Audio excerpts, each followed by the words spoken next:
In this video, we're going to look at how you can handle UI events from your Blazor components.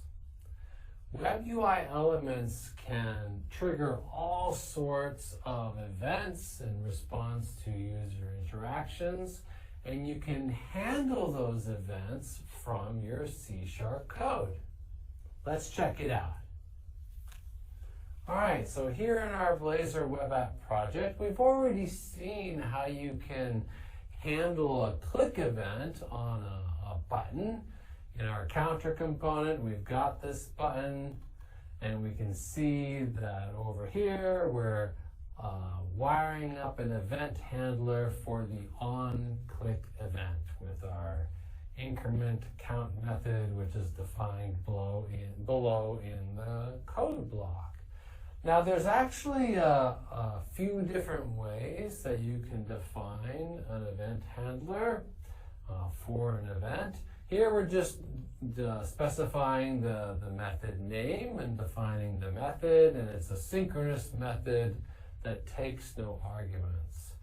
But we could instead do an asynchronous method. So for example, let's do async task increment count async, just so it has a different name. Same logic, current count plus plus. We'll save that. Format it a little bit. Okay, and then if we change the method up here to increment count async, we save that. That should then apply to our running application. Just saw the check mark. And if we click the button, it still works just as before. To show that it's actually doing something async, let's add a await of task.delay right here. So this will be a sluggish counter. All right, every time we click now, watch, I'm gonna click 1,000 and then it increments, or click 1,000, then it increments. So we can have an asynchronous event handler as well as synchronous ones. We also can just, instead of specifying a method name, we can just put a lambda expression right here in the attribute value. Like we might say, let's just, whenever this on-click event happens, let's take the current count, get some IntelliSense going, and we'll just increment it right there in line. No problem. Let's see, I click that. Yep, that's still working. That's just to show that it's doing something different. Let's increment by 2. We'll save that. I'll reload it, and we're able to go. Let's actually get this side by side so we can see both changes when we're playing with things. All right, cool.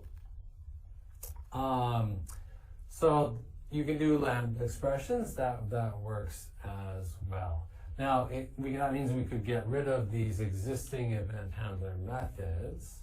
Now, if you were starting from scratch, like let's say you were just typing out like add-on click, and you can type the method name that you want to use right here, like increment count.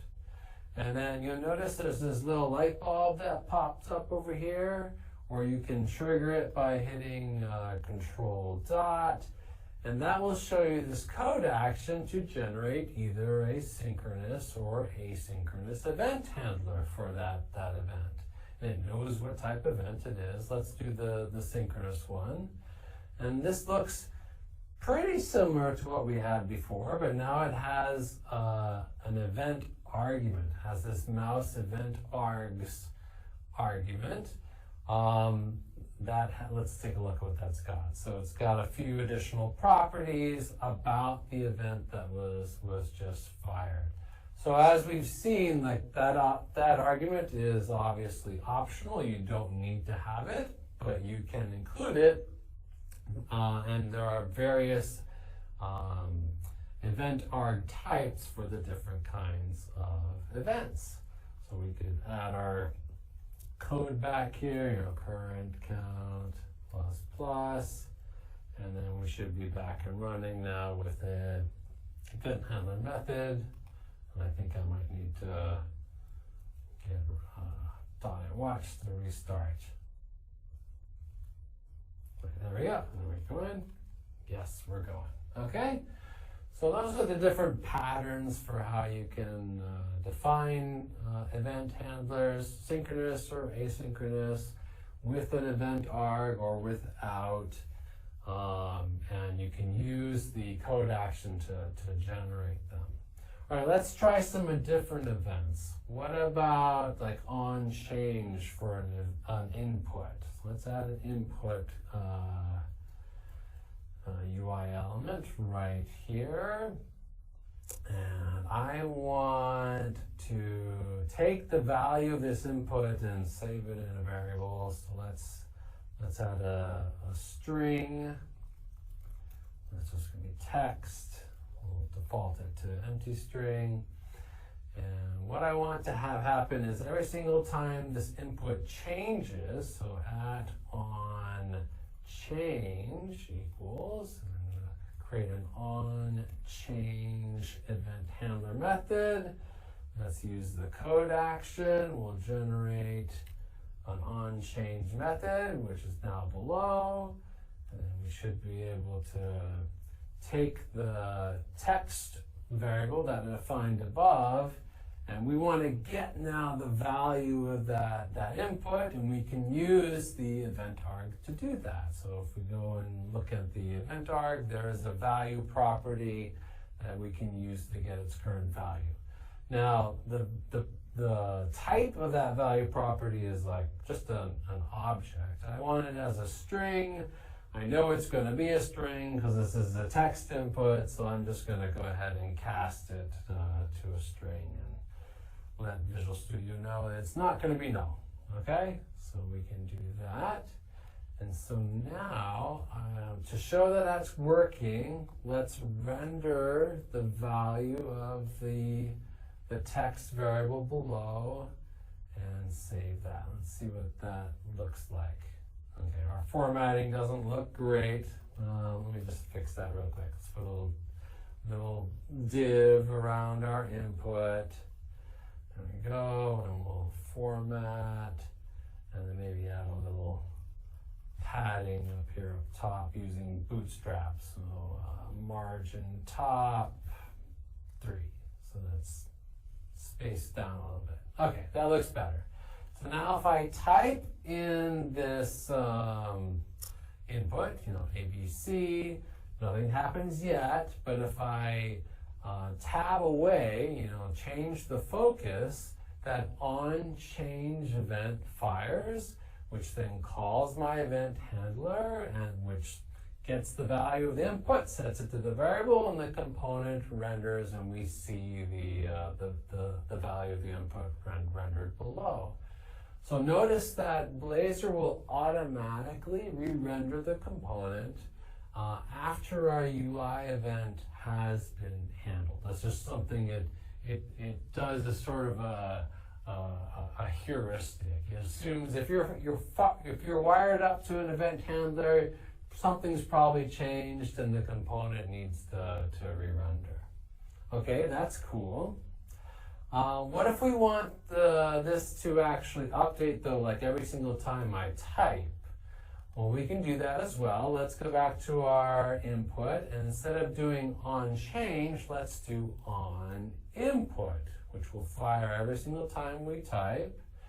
We probably want to rename this method. I can do that by hitting F2, and that brings up the rename refactoring. So on input, and that should rename it below, and it does. All right, save that. And now as I type, you can see that the text value is being updated with every keystroke. All right, cool. So that's on change and on input. Let's do one more. Let's do a div here below. Let's do another div. And then inside this div, I want to render some text. So let's define another string variable, div text, I guess. And by default, this is going to be mouse out. And you'll see why in just a second. Gives you a little hint of what events we're going to handle. And I'm going to render that text inside the div text, just like that. And let's give the div some color just so that we can see it. So I'm going to put a little inline style right here just because I'm lazy. Background color, ND, background color, let's make it, I don't know, light blue.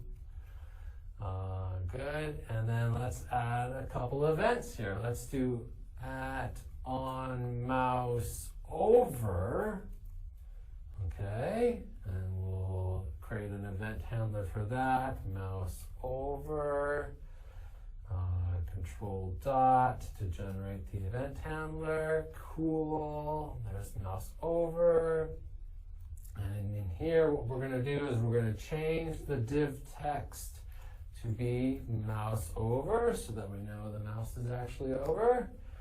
And, you know, it's getting a little verbose to have all these short little methods. You can see that there's a little code action here that's saying, hey, do you just want to use an expression body for this method?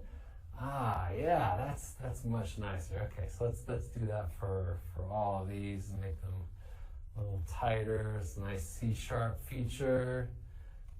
Change these all to expression-bodied functions, so we don't need all those curly braces for these single expression methods. Okay, so that's the mouse over method. We want to do one more. Let's do @on. So we got multiple event handlers on this div. Mouse out. Okay, let's do mouse out for that one. Again, use our little code action, mouse out, and there it is. Okay, so for here, we'll set the div text to be mouse out, like we had set it as the default. Okay, change this to be an expression-bodied method, and we should be good to go. Okay, so let's refresh the page. My color, did I mess up my color? Light blue. Okay, so now we've got this div that's got a light blue background, and when I mouse over it, the text changes to mouse over. When I mouse out, the text changes to mouse out. My input is still working, and yeah. So that's how you can handle events from Web UI elements. Okay, that's great. But what about from a component? What if I have a custom component that I also want to have an event that I can then handle from the component that's using it? Can I do that as well? And the answer is yes, of course, you can do that too. To show that, let's actually add another component to our application. We're going to add it to this components folder. I'm just going to click this new file icon, and let's create a new Razor component. And we're going to call this My Button. It's going to be a custom button component, and it's just going to have a button inside of it, like this.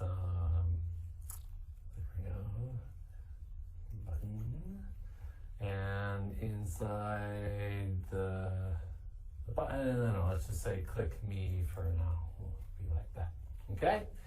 And what we want to have happen is that every time this HTML button gets clicked, we want to raise an event, so whoever's using my button knows that the button was clicked. How do we do that? Well, the way you do that is by defining a parameter for your component, and that parameter should be of type event callback. Actually, event callback of T probably, because we're going to want to pass along the mouse event args for that event. Okay, So event callback, let's finish this. I'll call this on click will be the name of our event, and it's just a property that's getting a getter, has a getter and setter, just like any other component parameter. But because it's of type event callback, we can use all of the Blazor patterns for passing an event callback to my button, like a synchronous method, an asynchronous method, one that takes the argument, or one that doesn't. Okay, so that's how you can have your own event for a component. Now we need to actually, fire this event, like raise it whenever the button gets clicked. So let's take care of that. So we should go onto our button and add @onClick, and this will be on, let's call it something else, on button click. We already got something called onClick, and then we'll use our code action. All right, generate event handler on button click. This one I think I actually want to be asynchronous. I'll show you why in just a second. There we go. Let's have a little white space. Okay, so then in my on button click method, I want to fire that on click event that whoever's using this my button has registered for. So I take that on click event callback, and it has an invoke async method on it that I can just call, and it has a couple of overloads, one that doesn't take any parameters and one that takes that mouse event args parameters. So I'm just going to pass the mouse event args along. This is an async method, so we can just return the task. Okay? So that's how we could do that. But if we hover over the onClick attribute, we can see that it actually takes an event callback of mouse event args. Like that's the actual type of that attribute. So instead of having that extra layer, we can actually just get rid of this and instead just take our event callback, mouse event args, and just pass it in, just like that. And so that should then call the, when onClick fires, it will then call onClick, which will then fire our event callback, and that will call whoever registered an event handler with this component. All right, let's see if that actually works. So let's go back to our counter. And here, let's go ahead and add another button up above. But this is going to be my button, like that. And we want to register the onClick event that we just defined, and we'll just wire it up to the same increment count method that we're using for the other button. Okay? So save that, and let's go look at our app in the counter page and see what we got. Oh, this looks like the watch needs to restart. Let's tell it to go ahead and always restart if that happens. Okay. All right, great. So now we've got two buttons. We have the original button, which works, and then we have our button, our new button, which works as well. We're able to handle the button click event for our my button component. Now, there's obviously a couple things that we'd like to fix up with our my button component, like right now it always says click me in the text. How do we make it so that we can actually pass some content to my button so that it renders it inside of the HTML button? Well, there's a way to do that. In my button, we can define another parameter. So another component parameter like this. And this one is going to be of type render fragment. So this is a special type. There it is render fragment.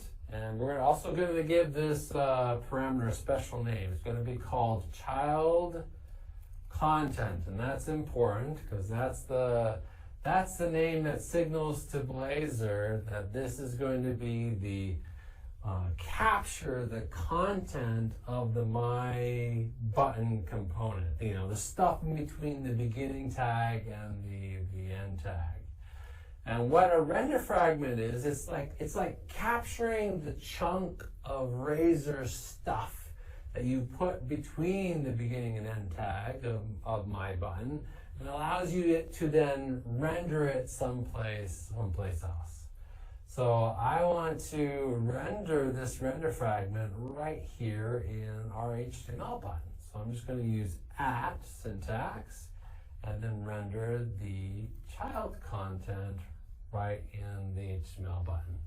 Now we've seen something similar to this before. Like remember when we were looking at layouts? We were looking at main layout and it had this body property. If we look at the type of the body property, it's also a render fragment. So the layout component base is sort of capturing the content of each page as a render fragment so that you can render it from your layout. So exactly the same concept, but here we're using it to capture our child content. Okay, so that's cool. So we should now be able to go to our My button, and let's actually not make it self-closing, but put some content in here now and add a closing tag. And let's save that. And now it says My button. So we're able to capture the child content and render it inside the HTML button. That's good. The styling looks a little bit to be desired. Can I add like a class attribute right here and like put some bootstrap styling, you know, button success, something like that. Let's go ahead and save that. Uh-oh, looks like we had an exception. No, object of type My button does not have a property matching the name class. So this is Blazor being strict about saying that, you know, if you put an attribute on a component, I expect that to be a parameter, and I don't see a parameter named class on your My button component. So I'm telling you that so you can go and potentially address that. You've maybe mistyped the parameter name. But we actually want to take that HTML class attribute and just sort of pass it along to the button that we're actually rendering. How can we do that? Well, we can do that with another parameter. So let's add one more parameter to our My button component. So parameter. And this one is going to be of type dictionary string to object. And this is where we're going to just capture any additional attributes that are specified on the My button component. So get set, just like that. Okay, additional attributes. And in order to tell Blazor that we want this parameter specifically to capture that information, we're going to set this capture unmatched values property to true on the parameter attribute, okay? So that means now additional attributes should have all the, you know, any extra stuff that the user decides to put on My button. Now we want to then render these additional attributes on the HTML button. To do that, there's a Razor directive that lets you do that, which is the attributes, you know, plural directive attribute. And here we then just pass in the value of our additional attributes, just like that. Okay? And that should then splat the attributes that were captured in that additional attributes dictionary onto the button, so that now we should be able to pass that class along. Let's see if that now works. Let's go ahead and restart. All right, and that doesn't look right. Did I mistype success? Yeah, I forgot an S. There we go. So now we have a blue button and a green button, and we can set its content. We can pass along additional attributes.